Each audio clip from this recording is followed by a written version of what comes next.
오늘 하나님께서 우리에게 주시는 말씀 함께 나누도록 하겠습니다. 요한복음 13장 34절에서 35절까지 이제 2절밖에 되지 않기 때문에 우리 큰 목소리로 함께 읽도록 하겠습니다. 시작. 내가 너희에게 새 계명을 준다. 서로 사랑하라.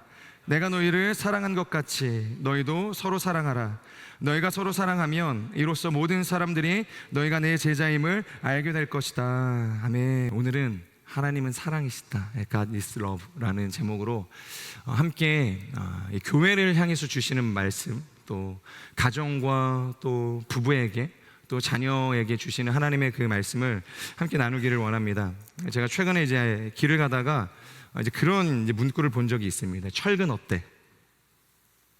철근 어때입니다. 여기 어때 말고 철근 어때인데 혹시 무슨 의미인지 아시겠어요?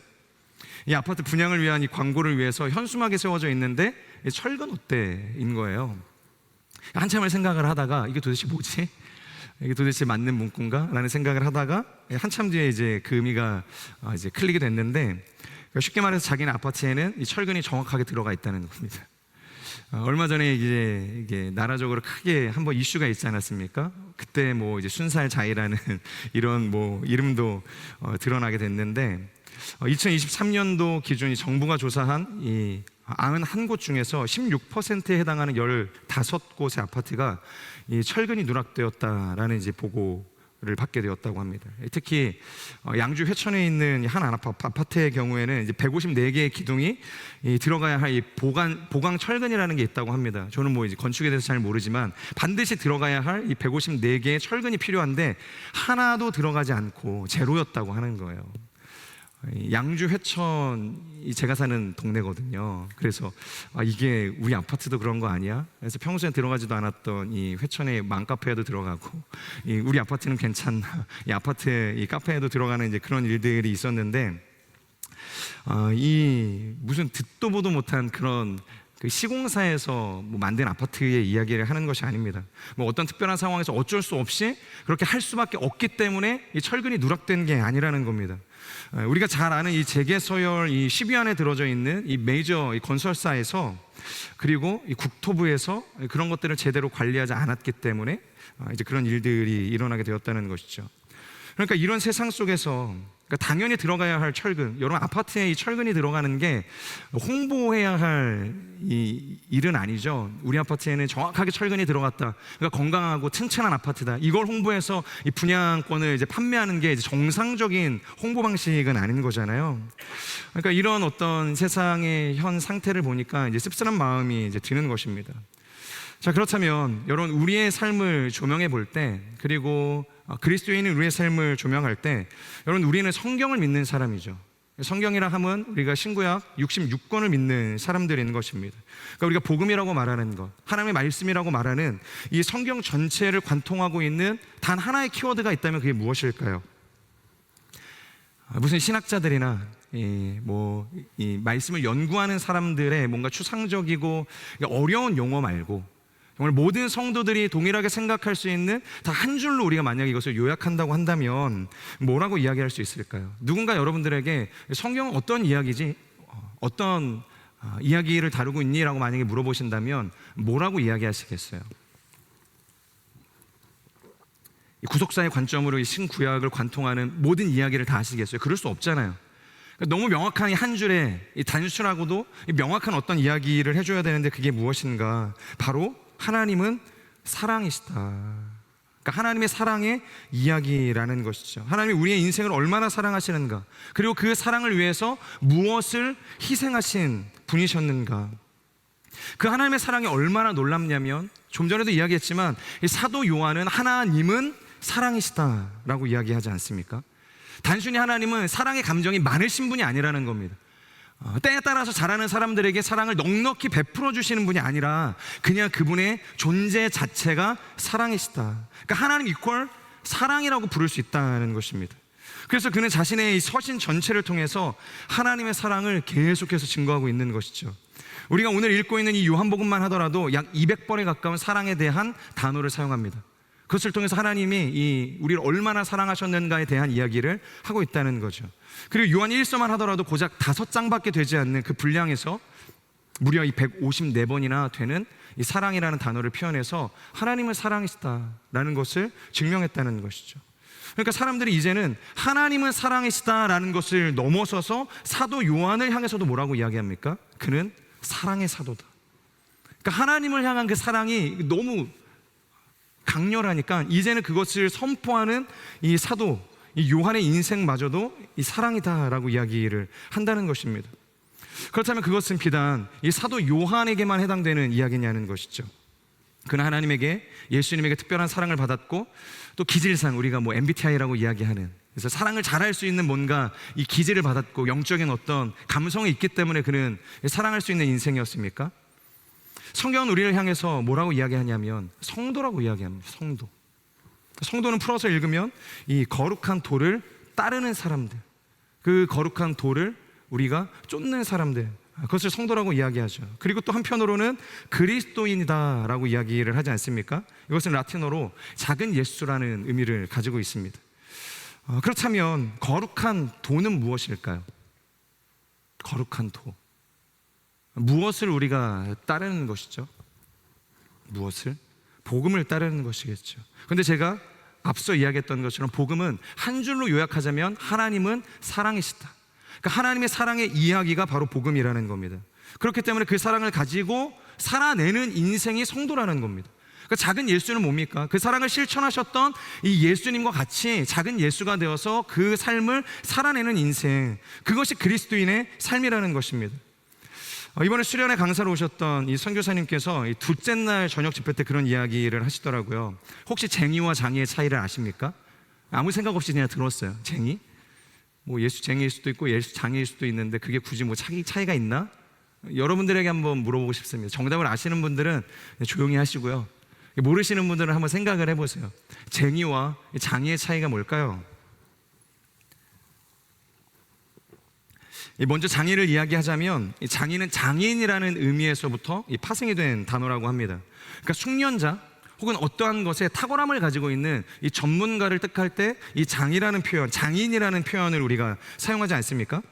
근데 쟁이라는 것은 보통 미쳐있는 사람, 그러니까 이 사람이 기술자가 아니에요. 뭐가 탁월하기 때문에 뭔가 이 사람이 뭔가 호칭이 붙여지는 게 아니라 그냥 미쳐있는 겁니다. 미쳐있는 사람을 향해서 이제 쟁이라고 이야기하는 거죠. 그래서 우리가 흔히 이제 예수쟁이라고 이야기하잖아요. 그러니까 예수에게 완전히 빠져 사는 사람을 예수쟁이라고 이야기하는 것입니다. 이것은 마치 무슨 자신이 진짜 예수다, 나는 자칭 예수다라고 이야기하는 어떤 이단의 그런 어떤 소리와 같은 것이 아니라 예수님의 생각과 이 마음을 온 삶으로 공감하면서 그것을 살아내는 인생, 그 사람을 향해서 우리가 예수쟁이라고 이야기할 수 있다는 것입니다. 자, 그렇다고 한다면 우리는 예수장이가 돼야 되겠습니까? 예수쟁이가 돼야겠습니까? 당연히 예수쟁이가 돼야 되겠죠. 그런데 너무나도 많은 사람들이 교회에서, 가정에서, 세상 속에서 예수쟁이가 아니라 예수장이로, 예수장인으로 살아가고 있다는 것입니다. 그러니까 보고 들은 것은 너무 많죠. 경험도 많고 말씀에 대한 깊이도 해석도 탁월합니다. 요셉만 하더라도 여기에서 20년 이상 되신 분들도 계세요. 지금 요셉이 25년이 됐는데 25년 차 되신 분도 계시고 10년 이상이 훌쩍 넘으신 분들도 계시고, 저는 고작해야 3년이거든요. 옛날에 파트타임으로 있었을 때를 합쳐도 4년밖에 되지 않습니다.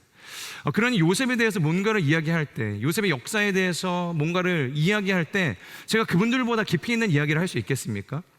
요셉을 향한 그 사랑과 애정과 뭔가 그 선한 마음이 그분들보다 깊다고 이야기할 수 있겠습니까?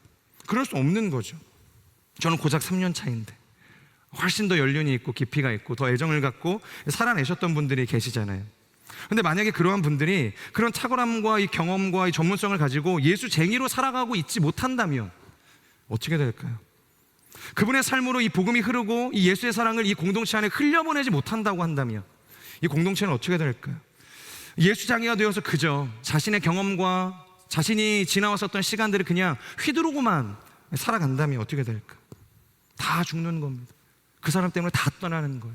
그 25년 차 된 그 요셉 쟁이 때문에, 장이 때문에 그냥 다 떠나는 일들이 일어나게 됩니다. 바리새인들이 그러지 않았습니까? 율법에 정한 바, 율법을 이야기하는 거죠. 모세의 글에 기록된 바, 또 율법을 이야기하는 겁니다. 그리고 전통과 율법에 근거한 바. 그러니까 율법 장이가 되어서 수많은 사람들에게 그것을 휘두르기만 하니까 그것이 휘둘러질 때마다 얼마나 많은 사람들이 떨어져 가고 상처를 입고 정죄를 받게 되었습니까? 제가 예전에 요한계시록 2장을 설교할 땐 에베소 교회에 가장 큰 문제가 뭐였는지 아십니까? 사랑 없음이었죠. 내가 첫사랑을 버렸다. 그것은 주님을 향한 사랑이기도 했지만 교회를 향한 예수님의 그 사랑을 흘려보내지 못하는 그 사랑에 대해서도 이야기하는 것이었습니다. 바로 형제를 사랑하라는 그 진리의 말씀을 가지고 도리어 형제를 판단하고 정죄해서, 그러니까 형제들이 교회에서 떨어져 나가는 일들이 일어나게 됐다는 거예요. 그러니까 로마의 압제 때문에, 고난 때문에 예수님을 부인하고 떠나가는 게 아니라 교회 안에서 말씀에 정통하다고 하는 사람들이, 형제들이 말씀의 검을 가지고 휘두르기 시작하니까 주님을 부인하고 떠나가는 일들이 일어나게 됐다는 것입니다. 그래서 주님이 그 사람들, 그냥 말씀의 검을 들고서 사랑 없이 휘두르는 사람들을 향해서 구원해서 뽑아버리겠다. 내 촛대를 내가 옮길 것이다. 그런 사랑을 회복해라. 그 이야기를 하는 것이죠. 그래서 어거스틴은 이 본문을 가지고 그런 이야기를 했습니다. 한 번 진리를 말할 때 두 번 사랑을 생각하라. 그러니까 차가운 진리를 휘두르다가 결국 이 생명이 다치게 될 것이다. 결코 그 생명을 다치게 해서는 안 된다. 그렇기 때문에 진리를 말하는 것보다 더 중요한 것은 사랑을 생각하는 것이다 라고 이야기했다는 것입니다. 이처럼 사랑이 없는 교회가 교리를 말하면 그것은 사람을 찌르는 칼이 되는 것이죠. 사랑이 없는 말씀은 우리 안에 있는 죄를 불태우는 것이 아니라 사람을 불태워 죽이는 일들을 만들어내게 된다는 것입니다. 여러분, 많은 사람들이 왜 교회에 깊은 환멸을 가지게 될까요? 왜 교회를 다니는 사람들을 좋게 보지 못할까요? 우리가 뭐 그 사람들에게 잘못한 게 있습니까? 오히려 좋은 것으로 막 선한 말들을 하고 도와주고 희생하고 사랑하는 게 우리의 삶 아닙니까? 근데 진짜 사랑을 보지 못했기 때문입니다. 그러니까 교회 안에서 사랑을 이야기하는데 우리 안에 진짜 예수 그리스도의 그 사랑이 보여지지 않기 때문에, 그것이 부재하다고 느끼기 때문에 교회 안에 깊은 환멸을 갖게 되어진다는 거예요. 마치 철근을 빼먹는 이 세상 사람들처럼 똑같은 모습이 우리 가운데 있는 것입니다. 우리가 문제인 것이죠. 우리가 예수쟁이로 살아내지 못하고 예수장이가 되어서 차가운 복음을 그저 휘두르기만 하기 때문에, 사랑이 없기 때문에 그것이 문제라는 것이죠. 자, 그렇다고 한다면 여러분, 우리 가정을 둘러볼 때 왜 우리 가정에 문제가 올까요? 우리 가정에 왜 어려움이 찾아올까? 2023년도를 보니까 약 9만 3천 건에 해당하는 가정이 이혼을 했다고 합니다. 9만 3천, 감이 안 오시죠? 오늘의 전체 성도들의 수보다 더 많은, 훨씬 더 많은 수가, 3만 명이나 더 많은 수가 작년 한 해 이혼을 했다고 이야기를 하는 거예요. 도대체 뭐가 문제일까요? 도대체 뭐가 문제이기 때문에 그 많은 가정들이 해체를 하고 이혼을 하고 이 슬픔을 겪게 되는 것일까요? 남편의 직장이 별로여서 그럴까요? 생각보다 남편의 성품이 결혼해보니까 좀 별로여서 그럴까요? 아내가 혹은 가정적이지 못해서? 아니면 내 자식이 내가 원하는 기대만큼 공부를 하지 못했기 때문에 우리의 가정에 이 부모와 이 자녀 간의 이 불신과 이런 어려움들이 일어나게 되는 것일까요? 물론 직업이 좋으면 좋겠죠. 아내가 가정적이면 좋겠죠. 저도 연애를 할 때, 연애 초기에 아내가 만들어줬던 이 된장찌개를 먹고서, 야, 결혼을 하면 이렇게 음식을 잘 만드는 이 여자와 결혼하면 좋겠다. 그러니까 결혼을 할 때 뭔가 옵션적으로 볼 때에는 음식을 잘 만드는 것이 결정을 확신하는데 도움이 되어줄 수는 있습니다. 하지만 그것이 결정적일 수는 없다는 거예요. 된장찌개를 잘 끓여주기 때문에 제가 저희 아내와 결혼을 했다면 아마 제 이 결혼 인생은 비극으로 끝나지 않았을까라는 생각이 드는 거죠. 그것은 결정적일 수는 없는 것입니다.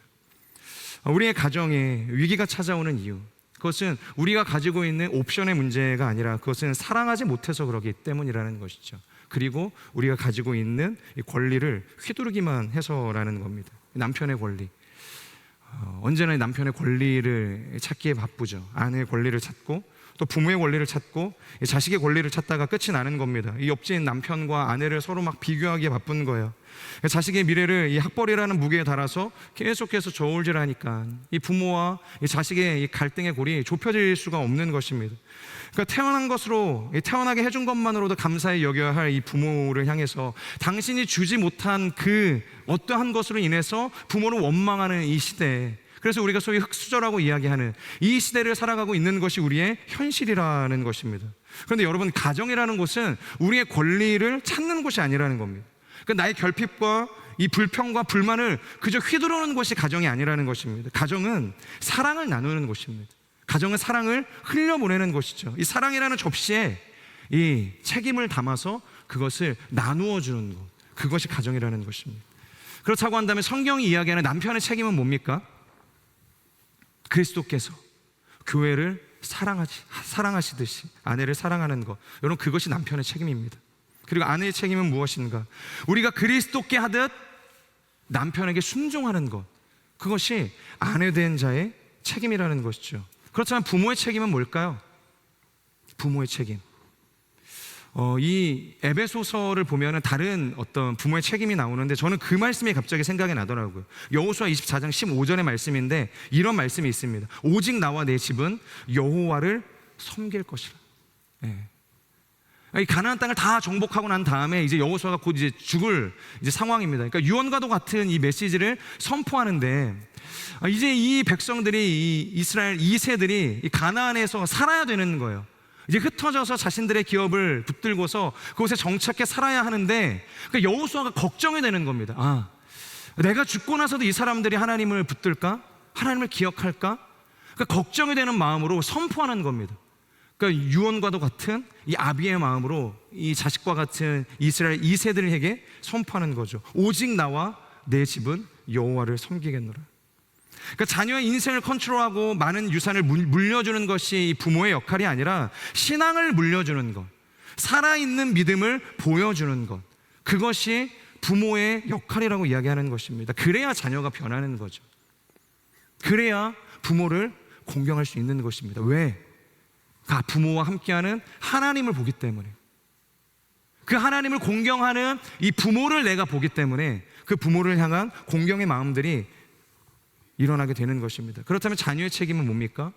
그것은 부모를 공경하는 것이죠. 한 신학자는 그렇게 이야기합니다.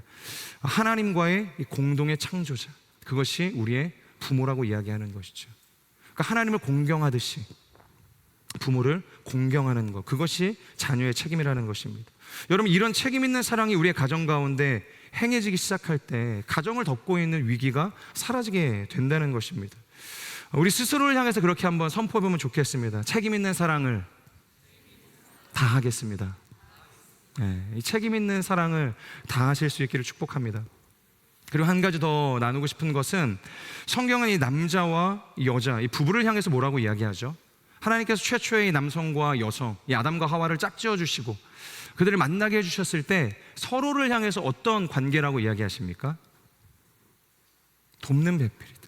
그러니까 아담이 하와의 돕는 배필이고 하와가 아담에게 있어서 돕는 배필이다. 이것을 히브리어로 에제르라 이렇게 이야기하지 않습니까? 그렇다고 한다면 우리의 상식 속에서 이 에제르, 이 돕는 배필은 어떠한 의미일까요? 당신이 나의 돕는 배필이야, 그러니까 빨리 도와, 이런 느낌일까요? 나의 부족함을 채워주는 존재, 갈비뼈 하나를 떼어서 너에게 만들어줬으니까 이 빈 나의 갈비뼈를 채워줘야 할 존재, 그것을 아내로 보는 걸까요? 그런 어떤 이 동반자의 개념으로 하나님께서는 서로를 돕는 배필이라고 이야기하는 것일까요?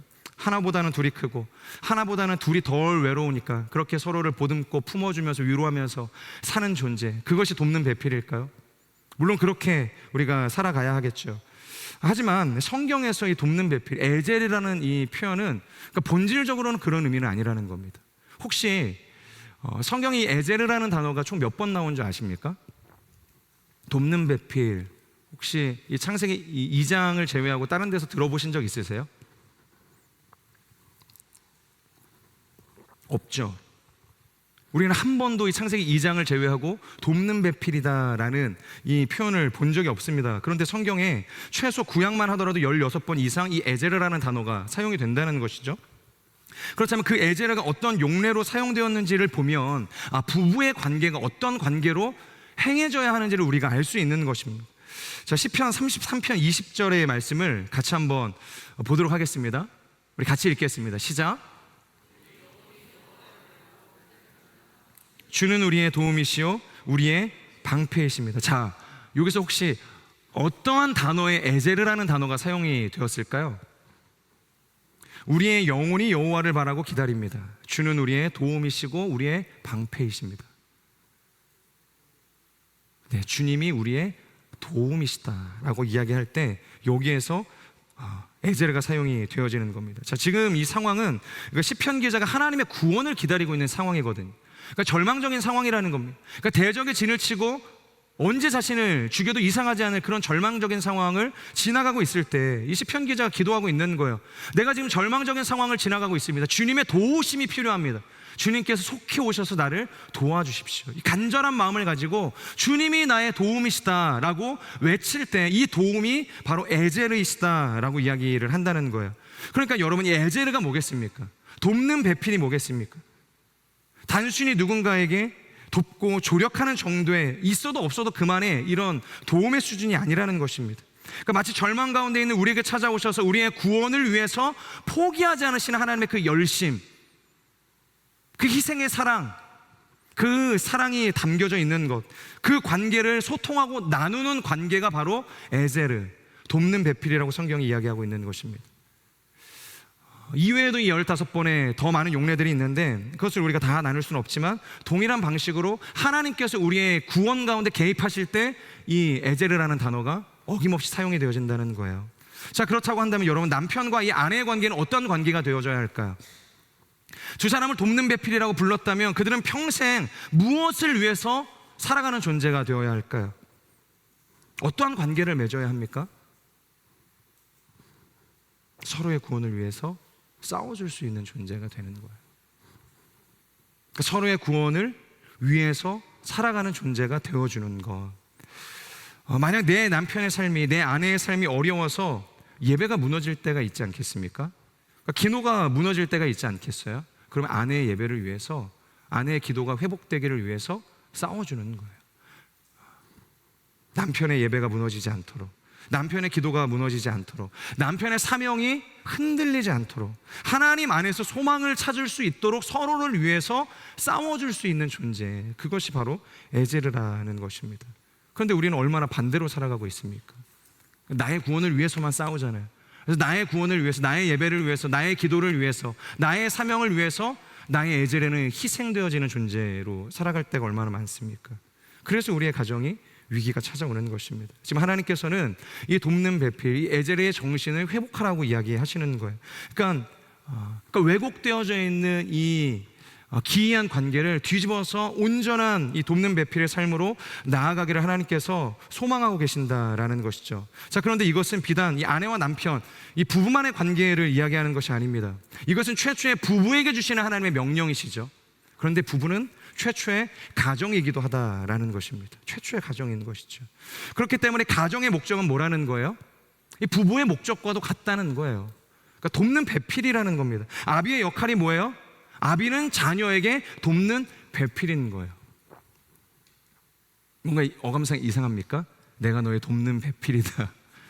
네, 아버지가 계시면 오늘 집으로 가셔서 자녀들에게 꼭 그렇게 이야기하시면 좋을 것 같아요. 내가 너의 돕는 배필이다.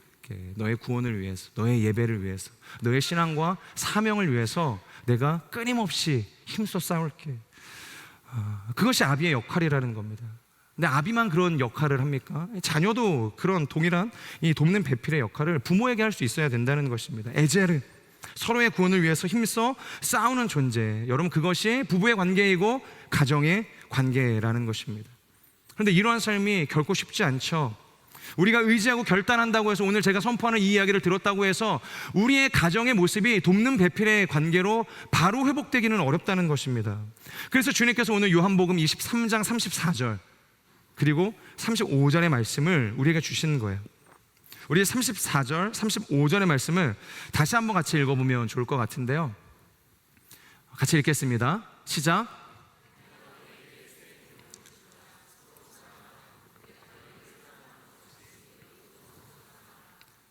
너희가 서로 사랑하면 이로써 모든 사람들이 너희가 내 제자임을 알게 될 것이다. 자, 여러분, 이 본문이 기록된 시점을 보면 매우 놀라운 지점이 있는데요. 지금 요한복음 23장은 어떤 시점이냐면 예수님의 십자가 죽음 하루를 앞두고 있는 상황입니다. 사실 뭐 성만찬하고 그리고 세족식 하고 있을 그럴 상황이 아니라는 거예요. 그러니까 예수님께서 십자가의 여정을 걸어가시면서 금요일 날, 우리가 성금요일이라고 이야기하는 그 금요일에 십자가에 달려 돌아가지 않으십니까? 근데 지금은 그 유월절 어린 양이 되시기 딱 하루 전날, 그 밤, 목요일 저녁을 이야기하고 있다는 거예요.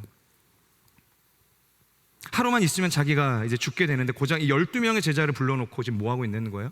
막 세족식 하고 있고 성만찬 하고 있고 막 대화하고 있는 거예요. 차라리 뭔가 이 의미적인 것들을 선포하려면 이 광장으로 나가고 거리로 나가서 많은 사람들이 있는 곳에서 연설을 하는 게 합당해 보이지 않습니까? 근데 주님이 그러지 않으셨다는 겁니다. 도리어 이 제자들, 소수의 이 12명의 제자들을 불러 모으시고 무엇을 하셨냐면 그들을 섬기셨다고 이야기해요. 이것을 다른 말로 하면 사랑하셨다. 그러니까 제자들을 사랑하시기를 죽기 전날 밤 선택하셨다는 거예요. 그래서 요한복음 13장 1절은 이렇게 시작을 하는데요, 우리 같이 한번 읽어볼까요? 시작. 예수께서는 이 세상을 떠나 아버지께로 가실 때가 됐다는 것을 알고 계셨습니다. 예수께서는 세상에 있는 자기의 사람들을 사랑하시되 끝까지 사랑하셨습니다. 그러니까 자신의 사람들을 사랑하시되 끝까지 사랑하셨다. 그러니까 주님은 지금 인생의 마지막 순간, 그러니까 몇 안 되는 제자를 불러 모아놓고 사랑을 행하고 계신다는 거예요. 사랑을 행하고 계신다. 그러니까 사랑하기를 선택하신 것, 그것이 죽기 직전 전날 밤 주님의 선택이셨다는 겁니다. 그런데 그 사랑은 어떤 사랑인가? 끝까지 사랑하는 사랑. 이것을 제자들에게 가르치고 싶으셨던 거예요. 근데 1절만 보면 이 끝까지 사랑하시는 그 사랑이 무엇인지를 우리가 알 수 없죠. 이어서 2절과 17절까지의 말씀을 보면 예수님께서 제자들의 발을 씻겨주는 장면이 나오지 않습니까? 그때 베드로가 막 펄쩍펄쩍 뛰는 거예요. 주님, 제 발을 씻기실 수 없습니다. 호들갑을 떨잖아요. 그러니까 우리는 왜 갑자기 베드로가 이러는가? 뭔가 이 예의의 문제 때문인가? 이제 그런 생각을 하게 되거든요. 그러니까 선교사님께서 이 수련회 오셔서 이 수치에 대해서 많이 이야기를 하셨는데, 그러니까 어떻게 보면 이 수치와도 연결되어지는 이 포인트라고 볼 수 있습니다. 그러니까 요한복음 1장을 보면 그러니까 세례 요한이 그런 표현을 쓰거든요. 나는 그분의 이 신발끈도 풀 자격이 되지 않는 사람입니다. 그러니까 그의 신들매도 내가 풀기에 감당치 못한 존재입니다. 자신을 굉장히 겸손하게 낮추는 장면이 나오지 않습니까? 아니, 신발이면 신발이지 신발끈은 뭔가, 발이면 발이지 신발끈은 뭔가. 여러분, 요한 정도면 이 신발끈 정도는 만질 수 있는 거 아니에요? 그러니까 신발 정도는 좀 벗길 수 있는 거 아닙니까? 근데 나는 이 신발끈조차 풀 수 없는 존재다. 당시 유대교 안에는 이 보이지 않는 이 법 같은 것이 있었습니다. 그러니까 율법은 아니었어요. 근데 그게 뭐였냐면 발은 반드시 노예와 이 종과 같은 그런 천한 계급에 있는 사람들만이 할 수 있는 일이었어요. 그러니까 발을 만지는 것, 발을 씻기는 것은 아무나 할 수 있는 일이 아니었다는 거예요. 그러니까 누구나가 그것을 겸손을 가장해서 할 수 있는 그런 어떤 행동이 아니었다는 것입니다. 그래서 아무리 너무나 엄격한 이 유대 랍비들의 이 사제 관계 속에서 내가 아무리 너의 스승을 존경하고 사랑해도 그 스승의 발을 씻기는 그 행동만은 하지 말아라, 이런 이야기가 있을 정도였다고 합니다. 그러니 이 세례 요한의 겸손이 어느 정도였는지 우리가 알 수 있는 것이죠. 그런데 지금 그것을 넘어서 예수님께서는 제자들 앞에 무릎을 꿇고 그들의 더러워진 발을 씻겨주고 계신다는 거예요. 이것은 파격을 넘어서 충격에 가까운 행동이셨다는 거예요. 그러니까 베드로가 호들갑을 떠는 겁니다. 난리를 치는 거예요. 그러니까 유대의 역사 속에서 이러한 스승은 본 적이 없기 때문에, 그러니까 제자가 네, 그냥 제가 닦아줄게요, 그러니까 이런 얘기 하는 겁니다. 지금 예수님은 이와 같은 모습을 통해서 말이 아닌 행동으로 보이시는 사랑이 무엇인지를 보여주고 계시는 거예요. 말로만 하는 사랑 아니라는 겁니다. 행동으로 행하는 사랑을 제자들에게 가르쳐주고 계시는 거예요. 그리고 18절에서 30절까지를 보면 성만찬을 행하시면서 이곳에 나를 팔 자가 있다라는 이야기를 하거든요. 떡을 떼어주면서 이 떡을 마시는 사람 중에서 나를 배반할 사람이 있다. 예수님은 아시는 거잖아요, 누가 자신을 배신할지. 그러니까 이 이야기를 하니까 사람들이 수근수근 거리기 시작해요. 뭐 한 이 정도 되는 사람이라고 한다면 우리가 서로를 바라봐도 뭐 이렇게 뜨끔하지는 않겠죠. 근데 고작 12명이거든요 12명 중에서 이곳에 나를 팔 자가 있다고 한다면 둘러앉은 사람들끼리 너야? 너니? 나는 아닌데? 그러면서 너 표정 이상해졌어, 뭐 이런 이야기 하지 않겠어요? 너구나? 뭔가 굉장히 분위기가 이상해지지 않았겠습니까? 그럼에도 불구하고 예수님께서는 그런 불편한 관계 속에서도, 그런 불편한 분위기 속에서도 제자들의 발을 유다라고 해서 스킵하지 않으시고 동일한 마음으로 닦아주셨다는 거예요. 그리고 자신의 몸과 피를 떼어주시면서 다시 한번 살아날 수 있는 기회를 유다에게 제공해 주셨다는 거예요. 지금 예수님은 이 배신 앞에서도 포기하지 않는 사랑이 있다는 것을 제자들에게 가르쳐주고 계시는 거예요. 그러니까 받아야만 주는, 소위 세상이 말하는 기브 앤 테이크를 이야기하는 것이 아니라 기브 앤 기브, 계속해서 주는 사랑이 무엇인지, 끊임없이 베풀어주는 사랑이 무엇인지를 보여주고 계신다는 것입니다. 그러니까 주는 것이 받는 것보다 귀하다. 그러니까 사도 바울은 그 정신을 알았던 거예요. 그래서 나의 생명을 다하도록 주님의 그 복음을 위해서 달려갈 수 있었던 것입니다. 이 모든 가르침을 끝내고 주시는 것이 무엇인가? 바로 오늘의 본문 34절, 35절의 이 본문이라는 것입니다. 그러니까 결코 가벼운 내용일 수 없는 것이죠. 그러니까 몸으로 행하신 사랑을 이미 보여주시는 거예요. 말로만 하는 사랑이 아니라 친절하게 내가 행하는 이 세족식의 사건을 통해서 사랑이 무엇인지를 보여주셨어요. 그리고 자신을 팔자가 있다는 것을 알았지만 배신하는 배신자에게도 하나님께서 품어주시는 그 사랑을 보여주셨다는 거예요. 그리고 난 다음에 주신 게 새 계명이었다는 거예요. 그러니까 너희가 알고 있었던 그 계명을 넘어서는 사랑의 계명을 오늘 내가 주겠다. 이전에는 사랑이 없었겠습니까? 하지만 이전에 알고 있었던 사랑은 주님이 행하셨던 그런 사랑이 아니었다는 거예요. 율법에 매여 있는 사랑이었다는 겁니다. 그러니까 율법을 초월한 그 사랑을 주님께서 주시는 건데, 그것이 바로 새 계명이라는 겁니다. 어떻게 보면 앞으로 제자들이 살아가야 할 이 자기 부인과의 순교의 삶을 예고하는, 어찌 보면 이 예언자적인 선포가 아니었는가, 그런 생각을 하게 되는 것이죠. 세상은 너희를 미워할 것이고 배신할 것이고 목에다 줄을 달고 너희가 원하지 않는 곳으로 끌고 갈 것이다. 그러한 삶을 살아갈지언정 그들을 원망하거나 비난하거나 그 부르심을 떠나는 것이 아니라 그들에게 주님이 주셨던 사랑을 선포하고 교회를 세워가는 삶을 살아가게 하시기 위해서 오늘 이 새 계명의 말씀을 주고 계신다는 것입니다. 그리고 내일 주님께서는 그 새 계명, 이 사랑의 계명의 방점을 찍으시며 죽으셨다는 거예요. 여러분, 이것이 주님의 유언이고 모든 성도가 나아가야 할 유일한 표대가 되어주는 것입니다. 그리고 흔들리는 우리의 가정을, 우리의 교회를, 우리의 삶을 회복할 수 있는 유일한 길이 되어준다는 것이죠. 남편을 향해서, 아내를 향해서 원수라고 탄식하지 마시고, 진짜 원수를 향해서도 끝까지 사랑하셨던 주님의 그 마음으로 사랑하시면서, 비록 유다는 죽었지만 이 베드로처럼 결국에는 그 사랑 때문에 힘을 얻고 거룩한 주님의 제자로, 사도로 다시 그 길을 걸어가게 되지 않습니까?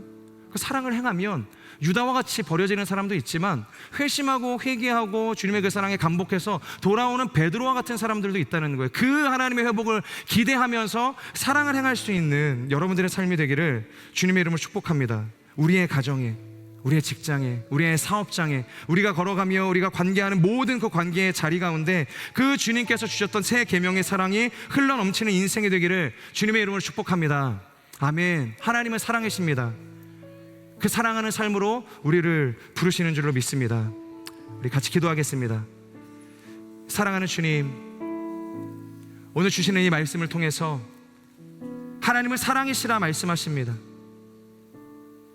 단순히 사랑을 많이 베푸시는 분이 아니시라 자신의 자녀에게는 좋은 것을 주시는, 선한 것을 주시는, 언제나 사랑을 베푸시며 성령을 주시기를 마지 않으시는 사랑의 하나님이신 줄로 우리가 믿습니다.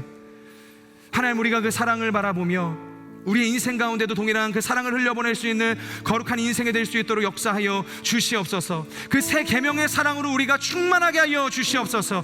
끝까지 행하는 사랑을 닮아가는 인생이 될 수 있도록 인도하여 주시옵소서.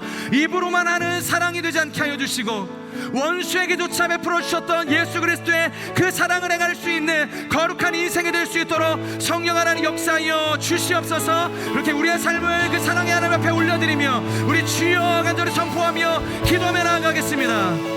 주여,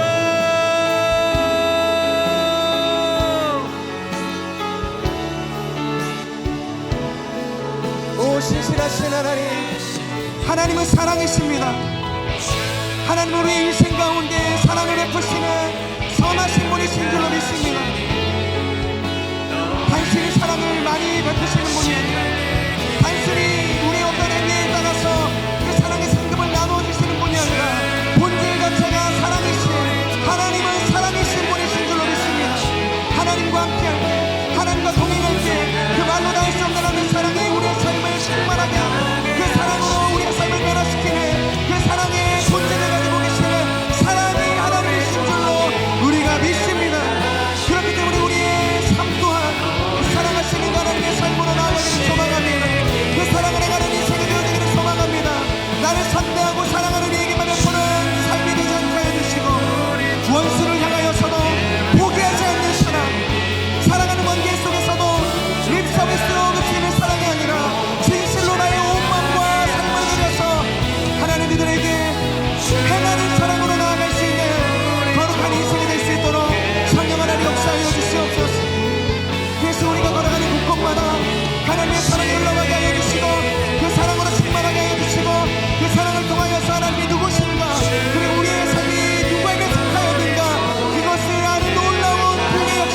주시옵소서. 우리 한 번 더 기도하며 나갈 때 하나님께서 우리의 절망 가운데 있는 삶 가운데 찾아오셔서 돕는 배필이 되어주신다 말씀하십니다. 힘써 우리의 구원을 위하여서 포기하지 않는 사랑으로 싸우시는 분이시라 말씀하십니다. 그것이 돕는 배필입니다. 하나님께서는 이 가정을 돕는 배필이라 말씀하십니다. 부부의 관계를 돕는 배필이라 말씀하십니다. 자녀와 부모의 관계를 돕는 배필이라 말씀하십니다.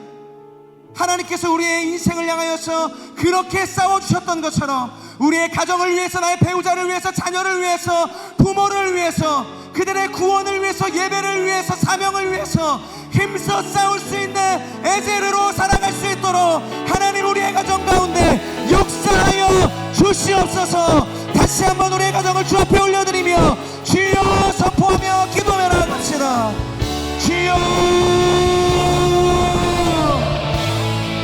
오 신실하신 주님,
우리 한 번 더 기도하며 나갈 때 하나님,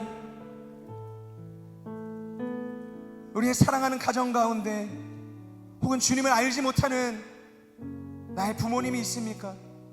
나의 자녀가 있고 혹은 형제가 있고 나의 혈육이 있고 또한 나의 지인들이 있습니까? 이 시간 우리가 간절히 기도합니다. 하나님, 나를 통하여서 하나님을 알지 못하는 하나님, 나의 사랑하는 이들 가운데 주님이 전해지고 들려지고 그들의 마음 가운데 예수 그리스도를 주로 고백하게 되어지는 놀라운 역사가 일어나게 하여 주시옵소서. 나는 힘이 없고 능력이 없지만 나의 입술은 아둔하여서 아무것도 전할 수 없는 미련함을 가지고 있지만 하나님은 전능하신 하나님이심을 고백합니다. 성령님께서는 모든 것을 하실 수 있는 능력을 가지고 계신 분이심을 믿음으로 고백합니다. 누구든지 성령으로 말미암지 않고는 예수 그리스도를 주라 시인할 수 없느니라. 이 시간 성령님 우리의 삶을 인도하여 주셔서 주님을 알지 못하는 나의 가정이 구원에 이르게 되어지는 놀라운 역사가 있게 하여 주시옵소서. 우리 마지막으로 주여 간절히 선포하며 그 가정을 주 앞에 올려드리며 기도하며 나아갑시다. 주여,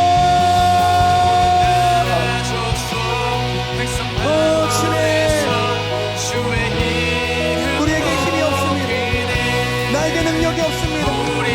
나를 바라보며 아무런 소망이 없습니다.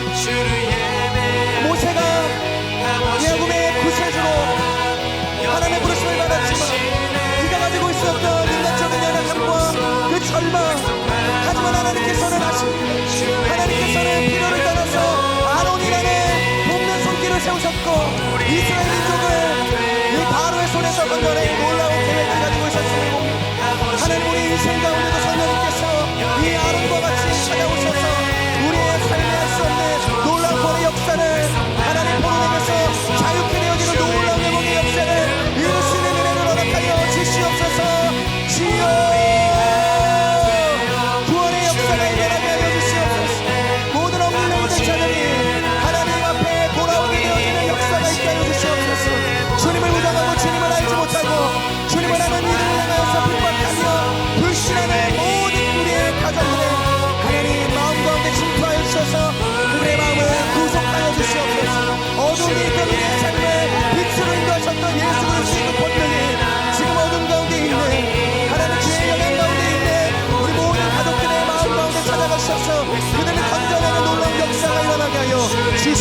사랑하는 주님, 하나님은 사랑이라 말씀하십니다. 하나님의 길이 참고 오래 참으심은 이 땅에 있는 모든 사람들이 구원을 받기 위한 하나님의 사랑이라고 말씀하십니다. 하나님, 오늘도 우리를 보내시는 모든 삶의 자리가 있습니다. 특별히 우리의 가정이 있습니다. 하나님이 사랑이셔서 우리의 삶을 그 사랑으로 구속하신 것처럼 우리의 가정도 하나님의 그 사랑이 흘러넘치는 거룩한 은혜가 있기를 원합니다. 우리의 가정이 하나님의 그 사랑으로 건짐을 받게 되어지는, 구속함을 입게 되어지는 놀라운 역사가 있기를 소망합니다. 혹여나 우리의 가정 가운데 믿지 않는 나의 부모가 있습니까? 자녀가 있습니까? 나의 형제와 나의 지인들이 있습니까? 속히 하나님께서 임하여 주셔서 하나님 모든 불신앙의 벽이 어무러지게 하여 주시고 모든 죄의 영향력 가운데 놓여져 있는 영혼들의 인생 가운데 찾아오셔서 하나님을 믿는 것이 무엇인지, 예수 그리스도 안에서 구속함을 입는다는 것이 무엇인지, 죄로부터 우리를 건져내신 메시아가 누구신지를 고백하게 되어지는 놀라운 구원의 역사, 회복의 역사가 일어나게 하여 주시옵소서. 특별히 하나님께서 나를 돕는 배필로 삼으셨습니다. 우리의 가정에 돕는 배필이 되어서 서로의 구원을 위하여서 힘써 싸워줄 수 있는 하나님의 사람들이 될 수 있도록 역사하여 주시옵소서. 입으로만 행하는 인생 되지 않게 하여 주시고 말로 행하며 삶으로 행하며 하나님 힘에 부쳐 지칠지라도 끝까지 사랑하셨던 예수 그리스도의 그 사랑과 같이 행할 수 있는 하나님의 사람들이 될 수 있도록 역사하여 주시옵소서. 그렇게 함께 하실 주님을 찬양합니다. 감사합니다. 예수님의 이름으로 기도합니다. 아멘.